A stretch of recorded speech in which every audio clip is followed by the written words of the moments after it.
अस्सलाम वालेकुम everyone, my name is Zafran Sajid. उम्मीद करता हूँ कि आप सब खैरियत से होंगे। आज के इस वीडियो लेक्चर में मैं आप सबका वेलकम करता हूँ। आज के इस वीडियो लेक्चर में हम बात करेंगे एमटीएच 501 की। इसका एक पास्ट मिड टर्म का पेपर मुझे मिला है जिसको वेरीफाई करने के बाद इसका सॉल्यूशन मैं आप लोगों के साथ शेयर कर रहा हूँ। आज के इस वीडियो लेक्चर में हम इस मिड टर्म पेपर का जो ऑब्जेक्टिव पार्ट है, जिसमें 20 नंबर के एमसीक्यूज़ होते हैं और 20 ही एमसीक्यूज़ होते हैं, उन्हीं को हम डिस्कस करेंगे। इनको वेरीफाई मैंने किया है, उसके बाद ही मैं आप लोगों के साथ इसका सॉल्यूशन जो है वो शेयर कर रहा हूँ। तो ये 100% करेक्ट सॉल्यूशन है।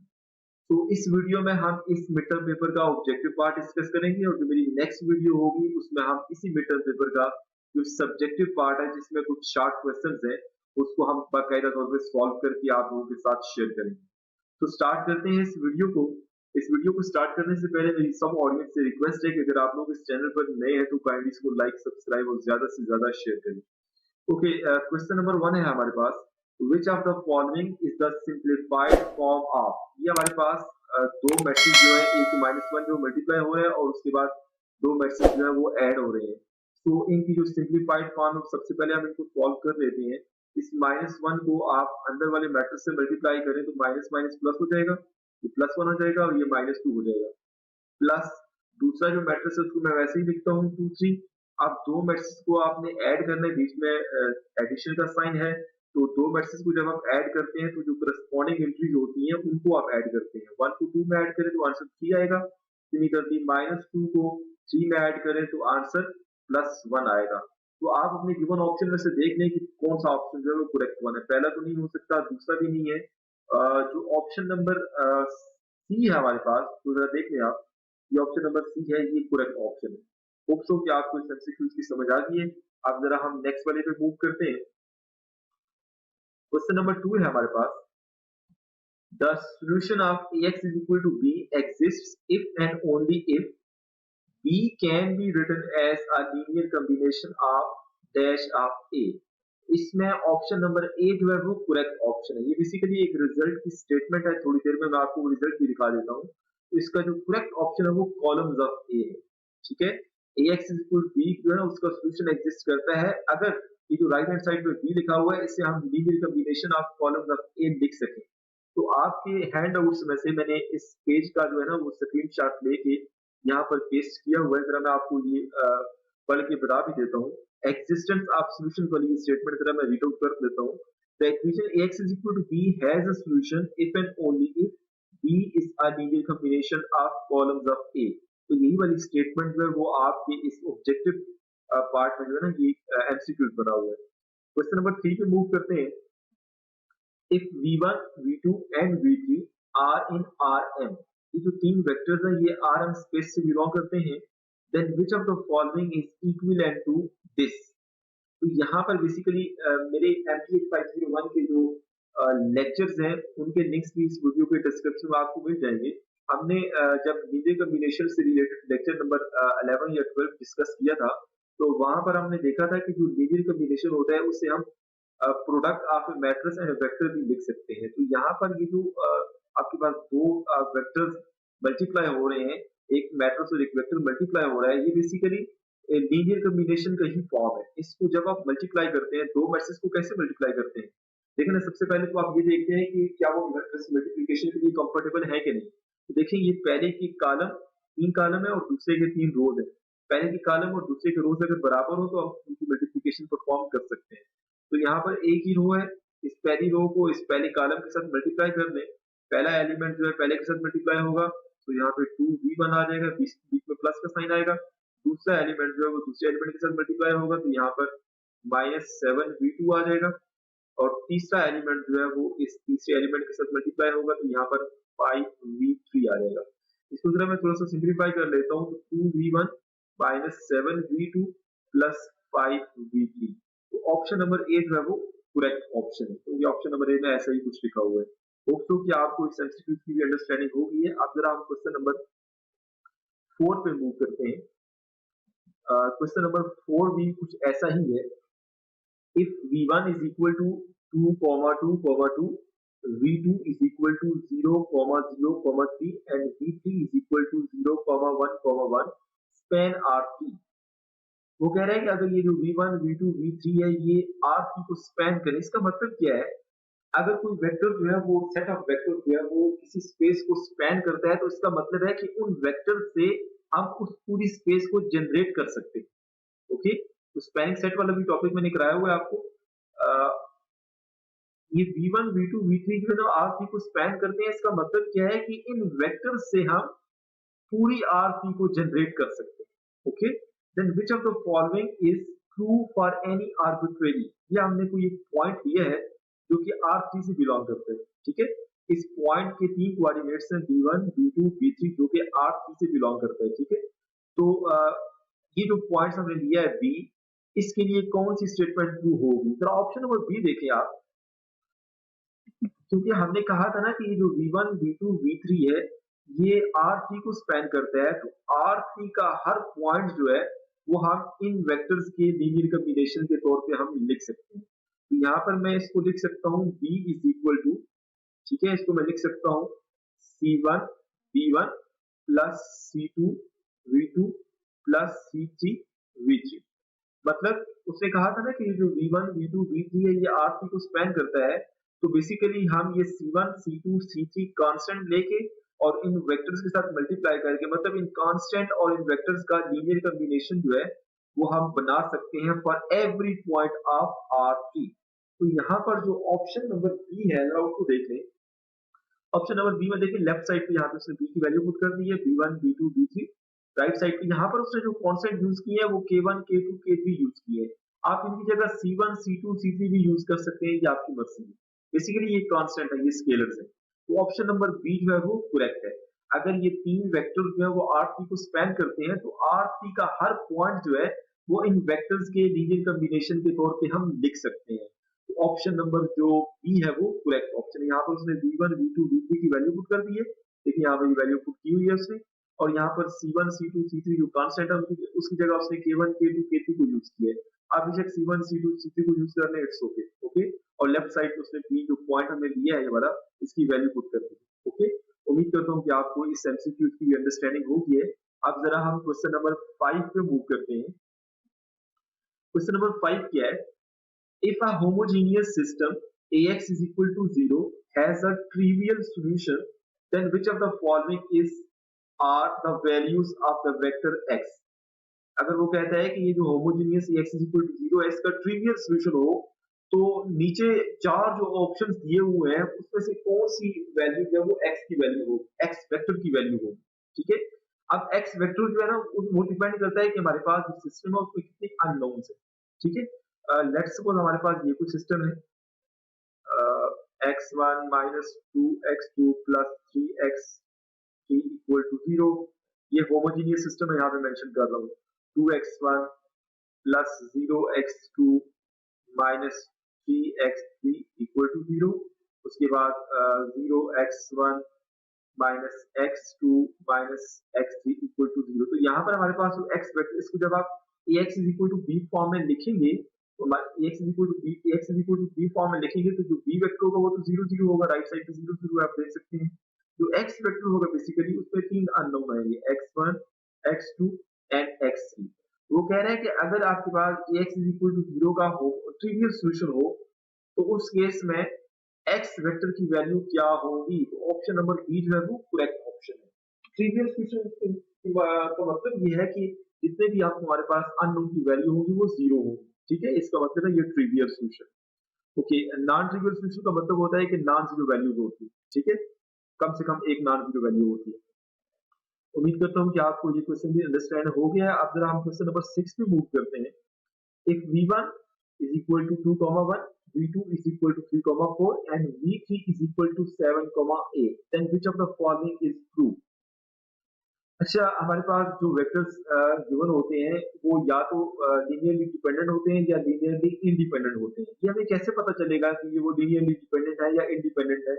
बहुत सारे तरीके हैं। ठीक है, इस क्वेश्चन में हमारे पास यहाँ पे एक थ्योरम या एक रिजल्ट जो है उसकी स्टेटमेंट यूज होगी। ये इसका ऑप्शन नंबर ए जो है वो करेक्ट ऑप्शन है।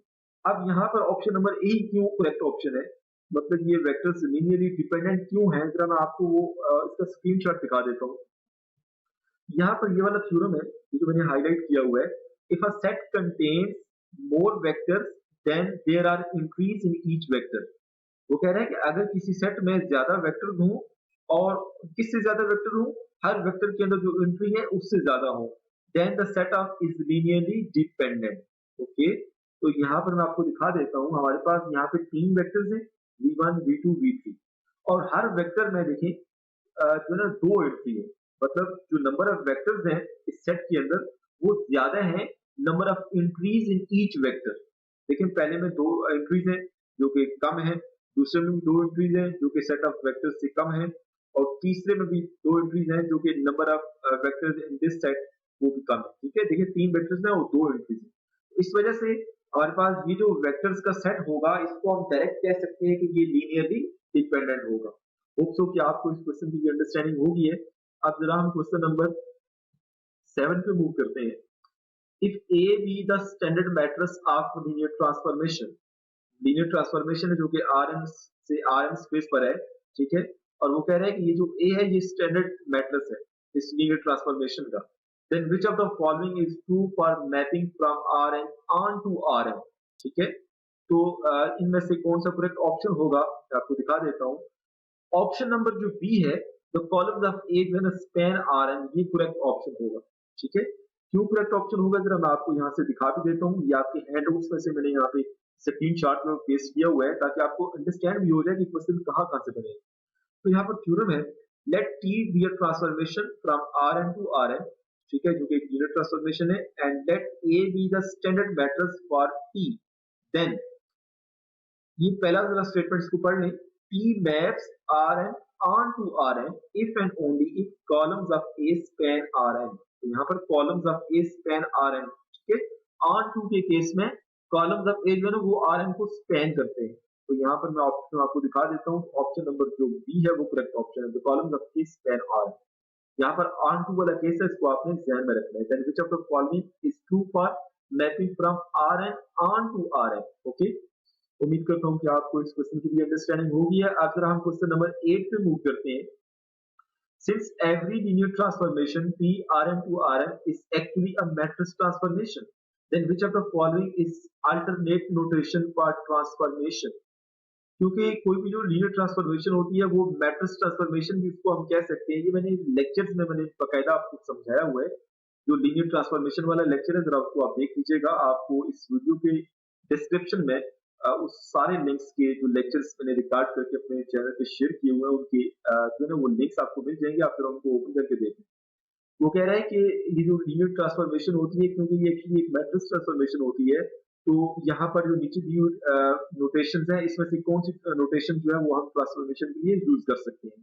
तो ऑप्शन नंबर जो डी है वो करेक्ट ऑप्शन है, P F X as A X, क्योंकि ट्रांसफॉर्मेशन को हम पी एफ एक्स से रिप्रेजेंट करते हैं और क्योंकि हमने कहा है कि जो लीनियर ट्रांसफॉर्मेशन होती है वो मैट्रिक्स ट्रांसफॉर्मेशन होती है, तो हम इसको AX भी लिख सकते हैं। यहाँ पर जरा मैं आपको दिखा भी देता हूँ, ये जरा थ्योरम की स्टेटमेंट है, let T be transformation from Rn to Rn, तो एक लीनियर ट्रांसफॉर्मेशन है, then there exists a unique matrix A such that P of x is equal to AX। तो यहाँ पर ये AX के बराबर है। ठीक है, उम्मीद करता हूँ कि आपको इस क्वेश्चन की अंडरस्टैंडिंग होगी। आप जरा क्वेश्चन नंबर 9 पे मूव करते हैं। If P be a transformation, then which of the following is true for its linearity? कोई भी ट्रांसफॉर्मेशन जो होती है वो कब लीनियर होती है, जरा ये मैं आपको दिखा देता हूँ, उसके बाद जरा हम ऑप्शंस पे आते हैं। ओके, ये ट्रांसफॉर्मेशन, लीनियर ट्रांसफॉर्मेशन की डेफिनेशन है, or transformation or mapping. Transformation को हम मैपिंग भी कह सकते हैं, फंक्शन भी कह सकते हैं। P is linear if P of u plus v is equal to P of u plus T of v for all u v in the domain of P। Similarly जो दूसरी कंडीशन है linearity के लिए, T of C U is equal to C of P U, मतलब constant जो है वो बाहर आ जाएगा for all U and all scalar C. अच्छा, इन दोनों को अगर हम मर्ज करके लिखें ना, देखिए हमारे पास वो कहता है कि कोई भी ट्रांसफॉर्मेशन टी जो है वो लीनियर कब होगी, अगर ये दो कंडीशन सेटिस्फाई होगी। इन दोनों को अगर हम मर्ज करके लिखें तो कुछ इस तरह से बन जाएगा, टी या सी और डी जो है वो दो मैं ले लेता हूँ scalar, C U plus D V, U V दोनों वेक्टर्स है। ओके, इसको मैं लिख सकता हूँ सी या P of U plus D या टी या वी। ओके, तो यहाँ पर हम अगर इस कंडीशन को सेटिस्फाई करा लें तो ये दोनों कंडीशन जो है ना इसी के अंदर मर्ज हो जाती है। ओके, तो यहाँ पर अगर मैं ऑप्शन दिखा लेता हूँ, यहाँ पर हमारे पास जो ऑप्शन है उसमें हो सकता है डिफरेंट स्केलर सी और डी मैंने यूज किए हैं, तो उससे मे भी कोई और यूज किया हो, यू और वी जो है ना उससे वेक्टर्स में भी कोई और यूज किया हो। तो जरा मैं आपको दिखा देता हूँ जो ऑप्शन हमारे पास गिवन है। Okay, if T be a transformation, then which of the following is true for its linearity? मतलब ट्रांसफॉर्मेशन लीनियर कब होती है? जरा ऑप्शन नंबर बी जो है वो करेक्ट ऑप्शन है। T of Cu plus dV is equal to C into T of U plus D into T of V। Basically यही यूजर स्केलर यूज किए C और T। ओके, और vectors भी U और V भी use किए। तो ऑप्शन नंबर बी जो है अगर ये सेटिस्फाई होता है तो जो ट्रांसफॉर्मेशन होगी वो लीनियर ट्रांसफॉर्मेशन होगी। अगर अभी तक आपने मेरा चैनल सब्सक्राइब नहीं किया तो काइंडली मैथ्स बाय ज़ाफ़रान को सब्सक्राइब करें और आप हमें फेसबुक पर भी फॉलो कर सकते हैं। मैथ्स बाय ज़ाफ़रान के नाम से फेसबुक पेज है, जरा उसको भी आप विजिट करें, उसको भी आप फॉलो कर सकते हैं। ओके, जरा क्वेश्चन नंबर 10 पे मूव करते हैं।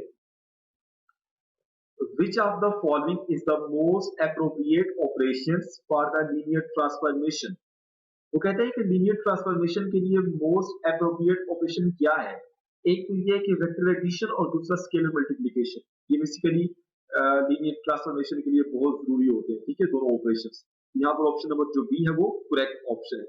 होप सो कि आपको यहाँ तक अंडरस्टैंडिंग हो गई है। अब जरा हम क्वेश्चन नंबर 11 पे मूव करते हैं।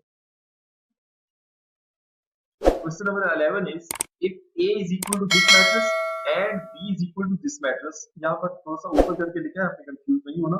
If A is equal to this matrix and B is equal to this matrix, then which of the following is true for A and B? देखिए ना, अगर हम गौर करें तो B की एंट्रीज को अगर हम सॉल्व करके देखें, मैं आपको बता देता हूँ। ये जो B मैट्रिक्स लिखा हुआ है इसको जरा आप सिंप्लीफाई कर लेना। देखिए 1 + 1 2 आ जाएगा, 2 - 1 करेंगे तो 1 आ जाएगा, 2 + 2 करेंगे तो 4 आ जाएगा, 4 - 1 करेंगे तो 3 आ जाएगा। अब जरा आप देखें ए और बी जो है ना दोनों मैट्रिक्स की एंट्री सेम सेम है, तो इसका मतलब है कि ए और बी दोनों इक्वल मैट्रिक्स हैं, तो यहाँ पर जो ऑप्शन ए है वो करेक्ट ऑप्शन है। तो ये आपको जस्ट कंफ्यूज करने के लिए इस तरह के जो है ना क्वेश्चंस आते हैं, आसान होते हैं, जस्ट आपको इसका होल्ड करना होता है। ओके, क्वेश्चन नंबर 12 पे मूव करते हैं। क्वेश्चन नंबर 12 क्या है?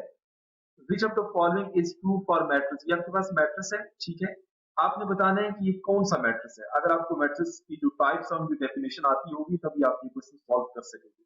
पहला मैट्रिक्स ऑप्शन क्या है? It is a null matrix. क्या ये एक नल मैट्रिक्स है? नल मैट्रिक्स तो नहीं है, क्योंकि नल मैट्रिक्स की सारी एंट्री जीरो होती है। यहाँ पे 1 2 3 नॉन जीरो एंट्रीज है, पहला ऑप्शन तो नहीं हो सकता। It is a scalar matrix. Scalar matrix जो है ना उसके डायगोनल पे सेम नंबर आता है, ठीक है, मतलब एक ही नंबर आएगा। ये देखिए डिफरेंट नंबर, ये स्केलर मैट्रिक्स भी नहीं हो सकता। अच्छा, ये डायगोनल मैट्रिक्स, ऐसा मैट्रिक्स जिसके डायगोनल पे एलिमेंट्स जो है वो नॉन जीरो हो, कम से कम एक एलिमेंट नॉन जीरो हो और ऑफ डायगोनल एंट्री सारी जीरो हो, तो बेसिकली एक डायगोनल मैट्रिक्स होता है। तो ऑप्शन सी जो है वो करेक्ट ऑप्शन है। होप सो आपको इस क्वेश्चन की अंडरस्टैंडिंग हो गई है। अब जरा हम क्वेश्चन नंबर 13 पे मूव करते हैं। What is the maximum possible number of pivots in a 6x6 matrix? आपके पास एक 6x6 मैट्रिक्स है, मतलब 6 रोज है और 6 ही कॉलम है, उसमें मैक्सिमम कितने आपके पास पिवट नंबर आ सकते हैं? तो मैक्सिमम जितनी रोज होती है उतनी मैक्सिमम आ सकते हैं ना, तो मैक्सिमम जो है वो 6 ही आ सकते हैं, ठीक है। तो इसका जो ऑप्शन नंबर जो डी है वो करेक्ट ऑप्शन है। इसमें जो maximum possible number of pivots आ सकते हैं वो 6 ही आ सकते हैं। ओके, क्वेश्चन नंबर 14 पे मूव करते हैं। If ax is equal to b, ये जो पावर में r लिखा हुआ है इससे आपने कंफ्यूज नहीं होना, ठीक है। if ax is equal to b and factorization of a is lu, मतलब a को हमने lu जो है ना मैट्रिक्स में डिकम्पोज किया है। ये बेसिकली lu फैक्टराइजेशन के हवाले से हमने एक लेक्चर किया है, अगर आप उसको भी देख लीजिएगा। then which of the following pair of equations can be used to solve for value of x? तो मैं आपको थोड़ा सा समझा देता हूँ।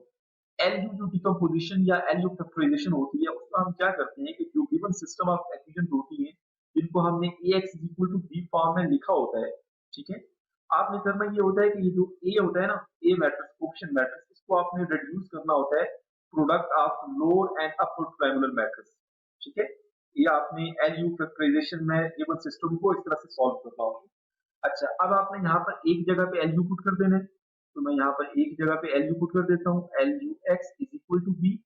ओके, अच्छा, उसके बाद ये जो UX होता है ना इसको आप Y के इक्वल सपोज कर देते हैं। तो यहाँ पर मैं लाइन लगा के दोबारा लिख लेता हूँ, जो UX है इसको मैं y के इक्वल पुट कर देता हूँ, ठीक है। ये LU फैक्टराइजेशन के अंदर हम इस तरह से करते हैं, जैसे मैं आपको समझा रहा हूँ। वैसे इस छोटी सी वीडियो में इतना बड़ा टॉपिक कवर करना पॉसिबल नहीं है। मैंने इसके हवाले से एक लेक्चर रिकॉर्ड किया हुआ है, जरा उसका लिंक आपको डिस्क्रिप्शन में मिल जाएगा, आप ओपन करके देखिए। ओके, ux को हमने y पुट कर दिया, तो इसको मैं 1 कह देता हूँ, ठीक है। अब यहाँ पर ux की जगह y पुट करते हैं, क्योंकि हमने इसको y के इक्वल सपोज किया ना, ly is equal to b आ जाएगा, ठीक है।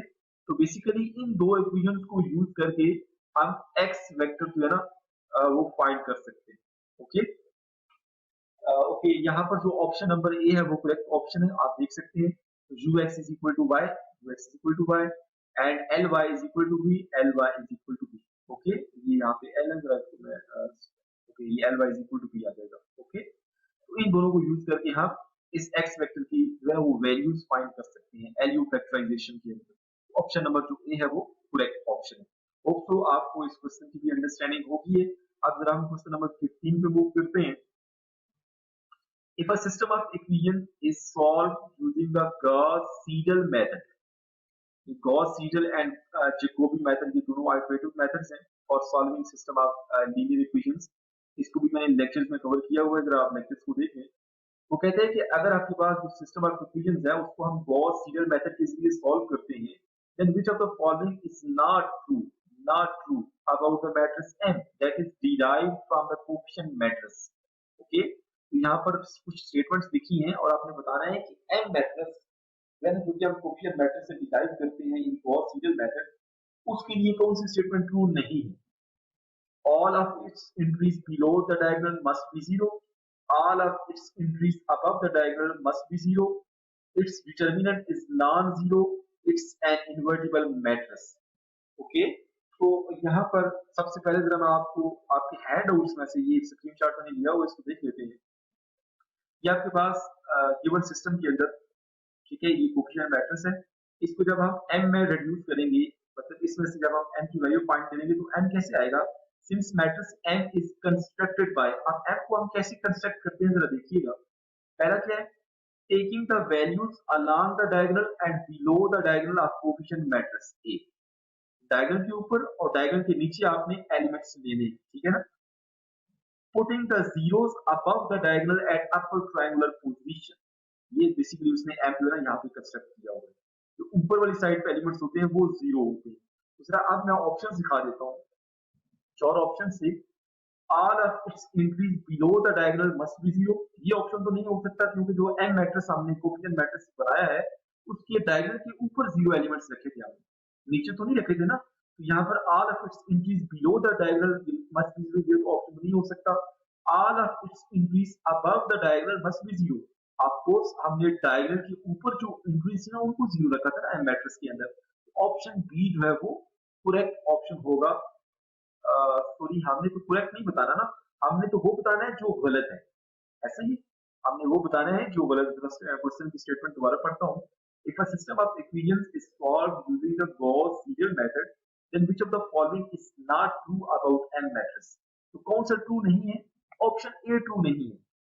all of its entry below the diagonal must be zero, ये ट्रू नहीं है।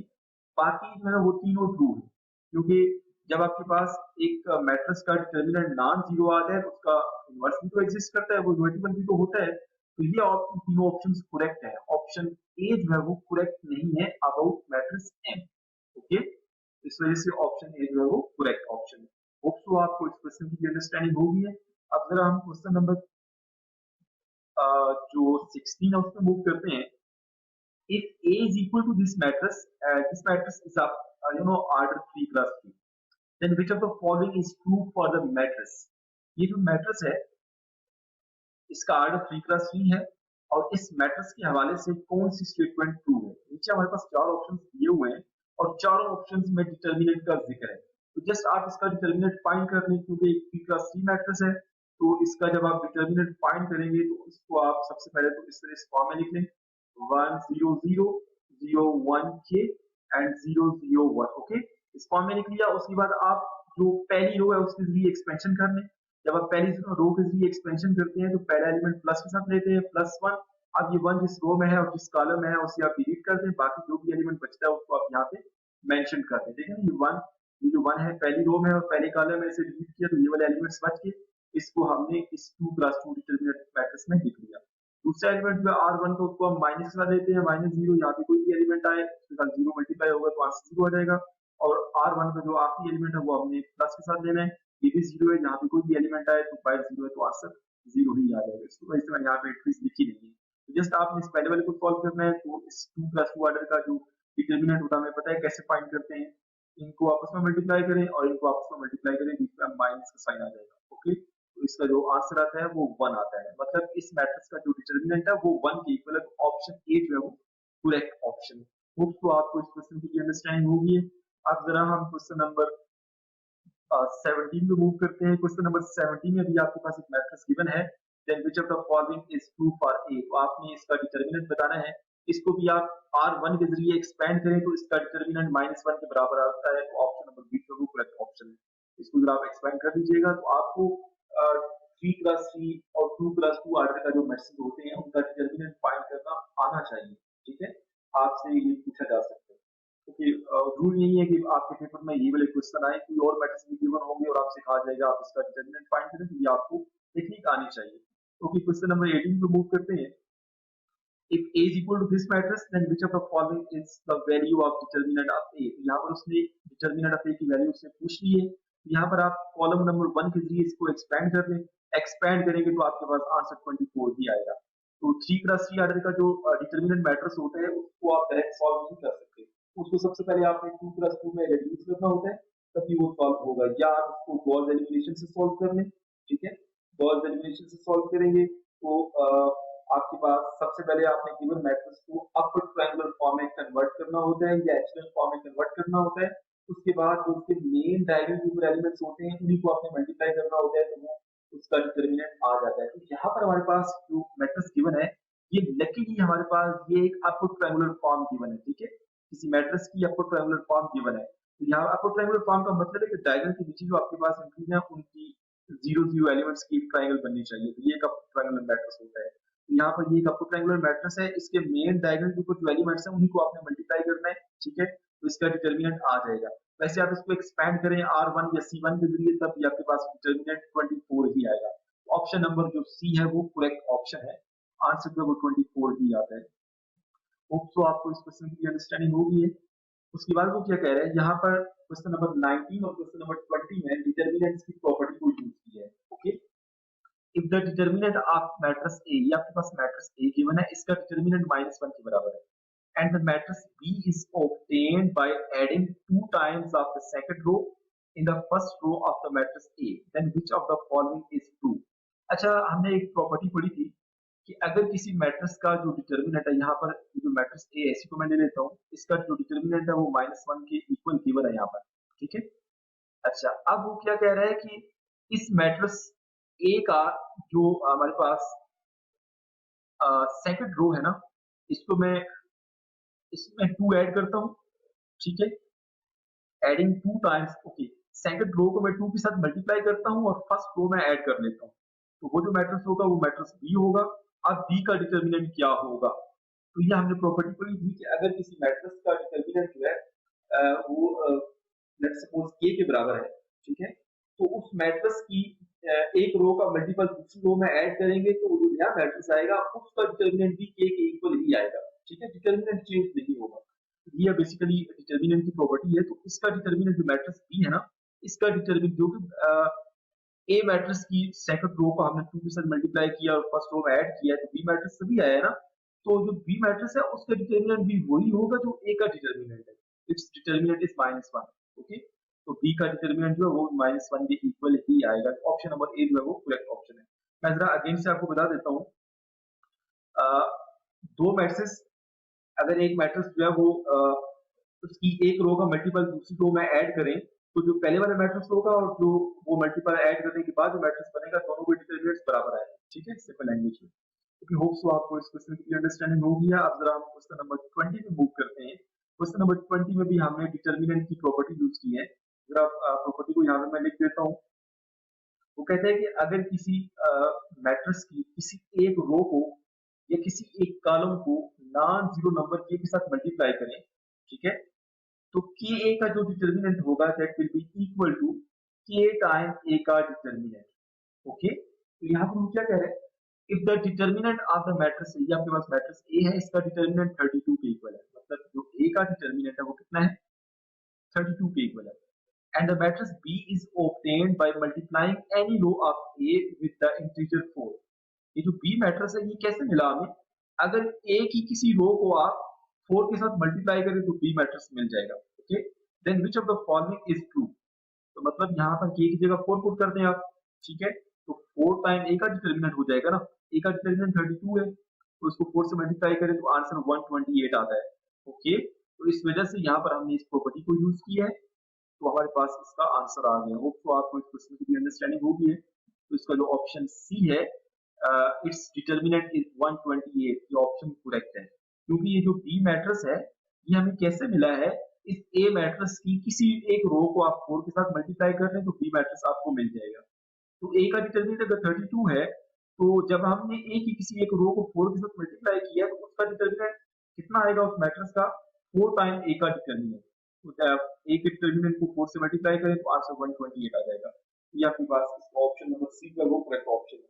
होप्स कि आपको इस लेक्चर की अंडरस्टैंडिंग होगी है। इसमें बेसिकली हमने एक पास पेपर था मिड टर्म का, ठीक है, जो कि एमपीएच 501 का मिड टर्म था, तो उसको हमने उसके 20 एमसीक्यू सॉल्व किए हैं, और आपको अंदाजा हो जाना चाहिए कि आपके जो अभी क्विज़ होंगे या आपका जो अभी मिड टर्म होगा उसमें किस तरह के ऑब्जेक्टिव्स बन सकते हैं।